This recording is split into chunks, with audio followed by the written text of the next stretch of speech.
5대 경제 뉴스. 5대 경제. 예, $1 환율 1,480원 돌파. 외환 시장 불안. 빠밤. 아까 댓글에서 환율 지금 얘기해달라라는 네. 정말 이 내용이 빗발쳤거든요. 드디어 예. 나오네요. 요거는 조금 이제 그동안 1, 2, 3, 4 뉴스보다는 조금 사실은 좀 걱정스러운 뉴스입니다. 그러니까요. 지금 이제 뭐 IMF라든지 뭐 계엄이라든지 이럴 때를 제외하고는 사실은 굉장히 높은 구간의 환율에 역사적으로도 높은 구간에 지금 현재 진입해 있다 이렇게 보시는 네. 게 맞을 것 같아요. 네. 예. 환율 얘기 저희가 많이 해드렸는데 예를 들어서 이제 그동안 그럼 환율이 왜 올라갔느냐 다시 한번 살짝만 말씀드리면 네. 국제적인 글로벌리한 관계 속에서 생각해 볼 부분은 일단 우리가 미국보다 우리가 금리가 낮으면서 네. 한미 금리 역전된 상황이 너무 오래됐다. 네. 3년이 넘었거든요. 3년 네. 4개월 정도 됐으니까. 네. 그러다 보니까 이제 금리가 높은 미국으로 돈이 흘러가는 현상이 당연히 있었다. 이렇게 볼 수가 있겠고요. 우리나라가 미국보다 돈을 더 많이 풀었어요. 그동안 윤석열 정부 동안에. 통화량을 이제 M1, M2 이렇게 재는 지표가 있는데 M2 관련해서는 우리가 미국보다 2배 이상. 그러니까 실제로 돈이 더 많이 풀렸어요 우리가. 예, 경제 규모에 비하면. 예, 그러니까 우리 돈이 흔해진 거죠. 그러니까 덜 흔한 달러로 가는 겁니다. 이런 현상들이 일단 있었고요. 네. 서구 유럽이 좀 상황이 불안해가지고 자기네 나라들이 자기네 돈을 안 써요. 자기네 국채를 안 쓰고 미국 걸 삽니다. 그래서 오히려 국제적으로 보면 또 그런 영향들도 있었고요. 네. 그다음에 우리 옆에 있던 일본이 또 환율이 우리 수준이에요. 너무 올라 있어요. 그러니까 이제 우리 입장에서는 일본과 한국은 원과 엔은 사실상 글로벌리하게 보면 얼추 동조화로 묶여 있거든요. 그러니까 우리가 멀쩡하더라도 네. 일본의 영향 때문에 거꾸로 우리 환까지 같이 영향을 받는 이런 글로벌한 상황이 하나 있었고요. 네. 그다음에 이제 국내적으로 보면은 우리가 아까 경상수지도 좋고 수출도 잘 해가지고 돈을 많이 벌어왔는데 지금 차도 잘 팔고 반도체 잘 팔아서 쉽게 말하면 돈 많이 들여왔는데 국내로 우리가 벌어들인 돈보다도 사실은 우리 이제 아까 처음에도 말씀드린 것처럼 서학기니 네. 외국으로 나가시는 분들 또 외국으로 나가서 투자하는 기관들 심지어는 국민연금까지 또 꼭 개인이 아니더라도 우리나라의 해외 투자가 그동안 벌어들인 경상수지 흑자보다도 훨씬 많은 규모로 나가고 있어요. 그러니까 차 팔고 반도체 투자가 팔고 많구나. 여행 팔고 네. 음반 팔아서 번 돈으로 달러가 들어와도 네. 그 돈을 들고 다시 이제 예를 들면 쉽게 말하면 미국 주식 뭐 비트코인 예를 들어서 네. 이런 걸 사기 위해서 다시 짐 싸들고 외국으로 나간다. 그러다 보니까 이제 달러가 자꾸 밖으로 나가는 현상 때문에 환율이 지금 이 정도까지 올라가 있다. 일단 이렇게 보시면 될 것 같아요. 네. 자 그런데 이제 정부가 일단은 이 정도 높은 환율을 이제 낮추려고 노력을 다각도로 하고 있는데 근본적인 얘기 오늘 드리기보다는 요 최근에 뉴스 어차피 이제 환율 나왔으니까 말씀드린다면 지금 한국은행이 지난주 금요일에 임시 금융통화위원회를 했습니다. 네. 금통위는 정기적으로 1년에 8번씩 하기 때문에 굳이 임시를 할 이유가 없어요. 사실상 거의 1년 내내 한 달에 한 번씩 하는데 뭔 임시야 그런 거잖아요. 그래서 임시가 열렸다는 거는 큰일 났다는 거예요. 그러니까 그만큼 긴박하거나 뭐 후쿠시마 지진이 났다든지 네. 뭐 고베 지진이 났다든지 네. 글로벌리하게 뭐 서브프라임이 뭐 터졌다든지 네. 이럴 때 또 계엄이라든지 네. 이럴 때 임시 금통위를 하는데 지금 갑자기 임시 금통위를 했어요. 그래서 무언가를 결정했습니다. 네. 뭘 결정했냐면 쉽게 말하면 이제 달러 시중에 많이 갖고 있어? 너 그거 이상 갖고 있으면 안 되지. 라고 하는 가이드를 열어줬어요. 네. 더 가지고 있어. 이렇게 열어줬고 네. 그리고 은행 같은 경우에도 예를 들면 달러 예금을 우리가 할 수 있잖아요. 그러면 이제 은행들은 예금을 받으면 그걸 갖고 있는 게 아니잖아요. 그걸 또 활용해 갖고 수익을 내야 될 거 아닙니까? 네. 그래서 실제 은행 금고에는 돈이 많지 않아요. 다 도는 중입니다. 그런데 돈이 하나도 없어. 그럼 고객들이 와가지고 내 돈 줘요라고 다 찾으면 그때 네. 돈 없으면 어떻게 되는 겁니까? 그게 은행 부도나는 거예요. 네. 그래서 최소한의 돈은 가지고 있어야 됩니다. 그게 이제 지급준비금이에요. 네. 근데 이제 달러 관련해서도 지급준비에 해당하는 금액이 있어요. 쉽게 말하면 100달러를 고객이 예금했으면 예를 들어서 10달러는 은행 금고에 있고 90달러는 유통하는 겁니다. 네. 그런데 10달러보다 은행이 예를 들어 한 20달러를 갖고 있어. 야, 그럼 너는 10달러만 갖고 있어도 충분한데 왜 20이나 갖고 있어? 갖고 와. 라고 해서 한국은행이 그걸 가져갑니다. 갖다 놔요. 네. 그런데 은행 입장에서는 그걸 한국은행한테 주는데 이자도 없이 그냥 갖다 주는 거잖아요. 그러니까 아유 남겨놓으면 뭐하냐 한국은행한테 가져가는데 네. 이런 생각이거든요. 네. 근데 한국은행이 야 이자 줄게 가지고 와 오. 이렇게 한 겁니다. 그러니까 이제 보유해도 된다 이런 뜻이잖아요. 그러니까 시중에 은행이라든지 기관들이 달러를 더 많이 보유함으로써 네. 예, 환율을 낮추기 위한 전략들을 엊그제 결정을 했어요. 아. 한국은행이. 아무튼 한국은행이 이런 다각도 노력을 일단 한다는 거고요. 네. 두 번째, 국민연금이 예, 원달러 국민연금이 한국은행과 달러 관련한 스왑을 네. 본격 개시했습니다. 달러 수업. 예, 내년까지 연장했고요. 수업 계약은 연장했고 네. 이제 실시했다라고 아예 선언했어요 시장한테. 네. 이제 우리 바꾸기 시작했다. 국민연금하고 한국은행하고. 네. 그러니까 나 시장에서 달러 안 사 이제. 이 선언을 한 거예요 시장에다가. 네. 그다음에 연금이 이제 환해지를 이제 시작한다라는 아. 본격적인 예, 방침이 들어왔고요. 네. 연금이 환해지를 하는 순간 시장의 달러는 풀립니다. 네. 그리고 연금이 그래도 돈 모자라? 그럼 나 직접 내가 달러 관련한 채권 발행할 거야. 그리고 달러 가지고 올 거야. 네. 라고 하는 정도까지 검토 중에 있다라는 겁니다. 지금까지 제 말씀은 한국은행이 지금 현재 이런 카드를 쓰고 있다. 쓰려고 결정했다. 네. 연금은 카드를 이제 실제로 집행하기 시작했다. 네. 환율을 낮추기 위해서. 네. 그다음에 청와대까지 나섰어요. 그래서 청와대 정책실장이 대기업들을 불렀습니다. 그래가지고 니네 왜 환전 안 하고 돈 해외에다 쌓여놓고 달러 가지고 뭐 하는 거야? 언제까지 환전할지 보고해. 와 정말 수단 방법을 가리지 라고 않고 했습니다. 있군요. 진짜. 그러면 대기업 이 담당이 예를 들어서 청와대 들어가면서 환전 계획 없음. 나라는 죽든 말든 난 모름. 이렇게 보고할 리는 없잖아요. 그렇지. 네, 언제까지 어떻게 이렇게 하겠습니다. 예를 들어서 뭐 삼성이나 하이닉스도 직원들이 이번에 보너스도 줘야 되거든요. 네. 그런 돈들 필요하면 또 이제 환전도 해야 되고 할 거 네. 아닙니까? 이런 계획들을 지금 쭉 이제 보고했다라고 해서 좀 뭐랄까요? 큰 기업들이 가지고 있는 달러의 환전도 조금 정부가 체크하면서 이제 얘기하고 있다라는 정도고 기재부도 또 나섰습니다. 네. 자, 제 말씀은 뭐냐면 이 환 관련한 당국들이 지금 총동원돼서 일단 카드를 쓰기 시작했다라는 거예요. 예. 그러면 원래 지금 높은 구간의 환율을 중장기적으로 계속 낮추려고 이렇게 부랴부랴 지금 하고 있는 거냐? 네. 그건 아니에요. 그건 당연히 하는 거고요. 네. 근데 왜 지금 제가 이렇게 막 입체적으로까지 설명을 해드렸냐면 오늘이 24일이고요. 4일, 오늘. 이제 내일이시고 모레 26일 하루 영업일 남았고요. 예. 그다음에 이제 그다음 주인데 마지막 말일은 빼고 그래서 네. 12월 30이라고 치면 이제부터 겨우 3일밖에 안 남았습니다. 네. 예. 12월 30자 환율이 중요합니다. 12월 30일. 네, 12월 30 마감 종가 환율이 왜 중요하냐?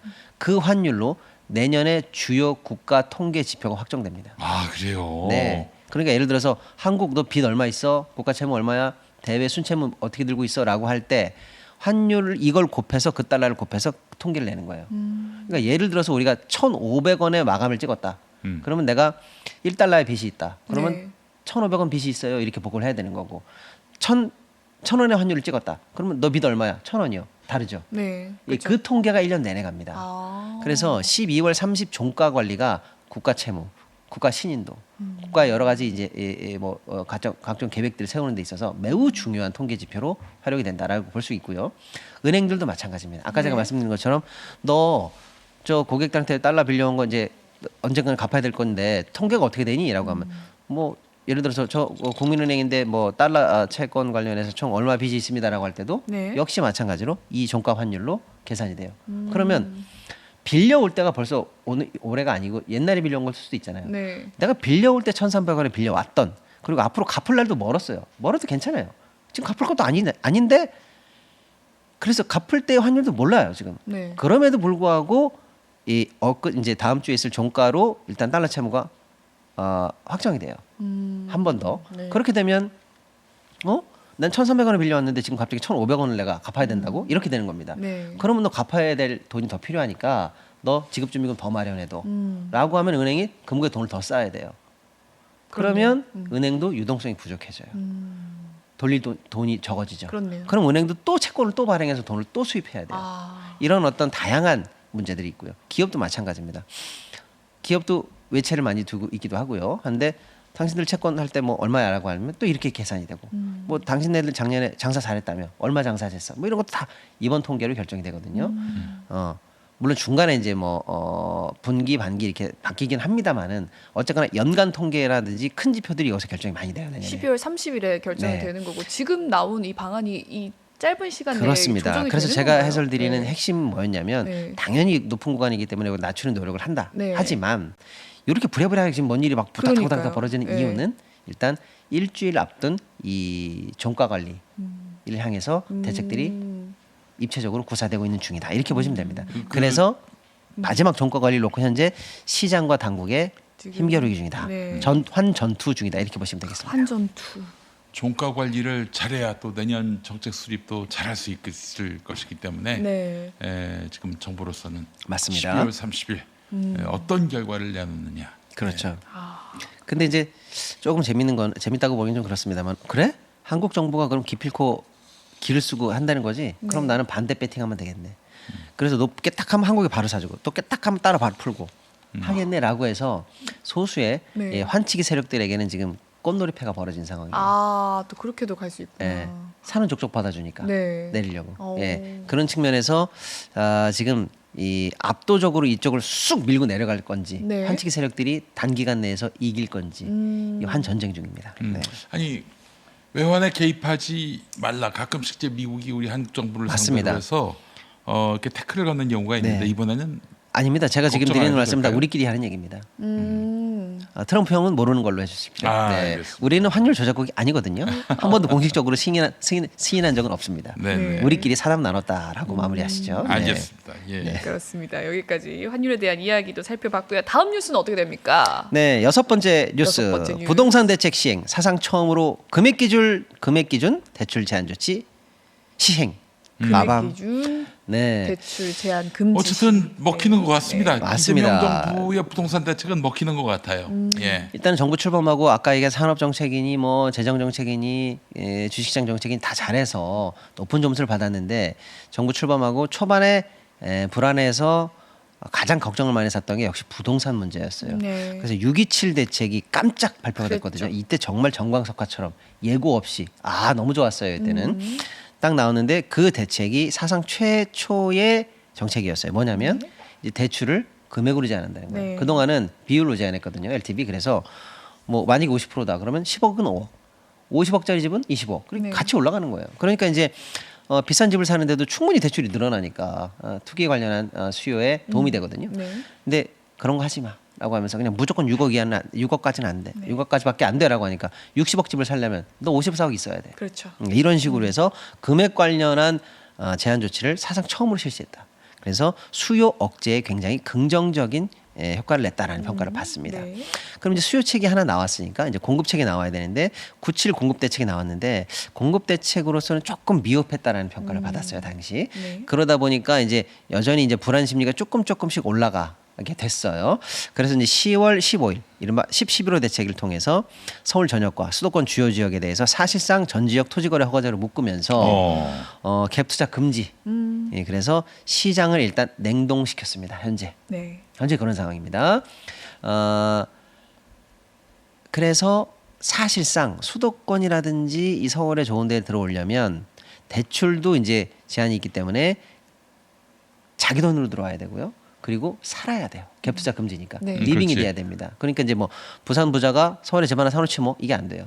리빙을 해야 돼. 살아야 네, 돼요. 네. 광주 마찬가지입니다. 네. 하나 자식들 위해서 실거주를 사놓지 해야 되죠. 안 됩니다. 네. 예, 그래서 현재는 부동산 관련해서 일단 시장 냉동 조치까지 이루어졌고요. 네. 결국에는 이제 근본적으로 해결하기 위한 추가 종합 대책이 이제 나올 걸로 보이는데 그게 이제 공급 대책입니까? 그렇습니다. 이제 해를 넘길 걸로 이제 발표가 됐어요. 그래서 그때 서울에 뭐 마땅한 데가 있을까요? 예, 창릉이 거의 마지막인 것 같은데. 네, 쉽지 예, 않죠. 여기가 창릉에 예, 있습니다. 예, 쉽지 않습니다. 그래서 뭐 가장 어려운 분야가 사실 부동산이에요. 예, 그런 측면에서 어떤 식으로 공급을 하느냐도 중요하고요. 또 공급 관련한 금액 얼마짜리를 하느냐도 중요하고요. 또 소위 말하는 이 거주가 걱정이 되지 않는 문화를 만드는 측면에서 청년 신혼부부 그렇지. 또는 중산층들이 내가 꼭 어마어마하게 대출을 받아서 집을 사지 않더라도 네. 예, 준수하게 삶의 질을 영위할 수 있는 그런 거주 문화가 해결되는 방식으로의 주택 정책 이런 것들이 같이 나와줘야 된다는 측면에서 복합 함수를 좀 현재 정부가 머리를 싸매고 고민하고 있다. 이렇게까지 이제 부동산 뉴스 말씀드려보겠습니다. 그 제가 예전에 국회의원 출마했을 때 그때 수도권 국철 구간 있잖아요. 네. 국철. 예, 그 1호선 지상 구간. 네. 그 위에다 집을 지어도 충분히 공급 가능하지 않겠는가. 뭐 그렇구나. 용적률 이런 거 신경 네. 쓰지 않고 공급하면 되지 않겠는가. 그런 얘기는 했는데 뭐 벌써 그로부터 13년, 14년이 지나가도록 실행에 옮겨지진 못하고 있어요. 네. 맞습니다. 그래서 뭐 그런 말씀 주셨으니까 참고로 이 지상 구간에 대한 지하화 네. 산업들은 선거 때마다 또는 네. 중요한 국면마다 계속 나오고는 있어요. 그럼 이제 그 지역에 관해서 지하로 내리고 지상 부분을 그럼 어떻게 개발할 것이냐라고 할 때 공원으로 돌려야 되는 지역, 네. 그냥 도로로 만들어야 되는 지역. 여기다가 차라리 복합 개발이라든지 소위 말하는 양질의 교통이 기본적으로 좋은 곳일 수 있으니까요. 그런 어떤 주택 사업을 해야 된다는 다양한 의견들이 나오고는 있습니다.